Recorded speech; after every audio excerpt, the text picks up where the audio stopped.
দেখেন এটা হচ্ছে স্টাম্প। স্টাম্প দেখতে পান?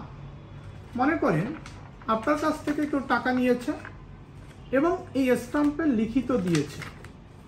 এখন আপনি কি করতে পারবেন, বা আপনার জন্য মামলা আছে কিনা, আপনি টাকাটা উদ্ধার করতে পারবেন কিনা?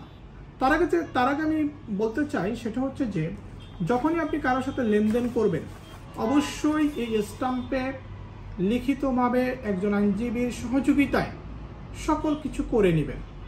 এবং এই স্টাম্পে লেখার জন্য যে ভোটার আইডি কার্ড বা জন্ম নিবন্ধন দিবে বা পাসপোর্ট দিবে সেটাও একটু ভেরিফাই করে নেবেন, কারণ অনেক সময় ভুল তথ্য দেওয়া হয় নাম ঠিকানার ক্ষেত্রে। তখন কিন্তু আপনার কাছে স্টাম্প থাকলেও আপনি টাকা উদ্ধার করতে পারবেন না। যাই হোক, যদি আপনার সাথে এই ডকুমেন্টে স্টাম্পের মাধ্যমে লেনদেন হয় তাহলে আপনি নিশ্চিতভাবে টাকাটা পাবেন, এটা আপনি ধরে নিতে পারেন।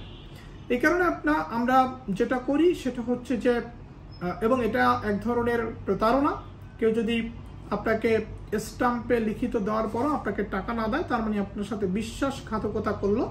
এই বিশ্বাসঘাতকতার জন্য আপনি তার নামে বাংলাদেশের যে দণ্ডবিধি রয়েছে 1860 সনের সেই আইনের 406 এবং 420 ধারা আপনি মামলা করতে পারবেন। মানে হচ্ছে আপনার কাছ থেকে টাকা নেওয়া হয়েছে, আপনাকে স্টাম্প দেওয়া হয়েছে, আপনার বিশ্বাস ভঙ্গ করেছে, বিশ্বাসঘাতকতা করেছে, আপনি তার বিরুদ্ধে অবশ্যই মামলা করতে পারবেন। এবং মামলা করলে যেটা হবে, সেই ভদ্রলোক জেল খাটার ভয়ে আপনার টাকা পয়সা দিয়ে দিতে পারে। মানে আপনার কাছে এই স্টাম্প ডকুমেন্ট আছে মানে হচ্ছে আপনি ধরে নেবেন আপনি নিশ্চিতভাবে টাকাটা পাবেন। এই জন্য আপনাকে আইনি প্রসেসে যাইতে হবে। আমি advocate Mithun Saha, Bangladesh supreme court, আপনাদের সেবায় সবসময় নিয়োজিত।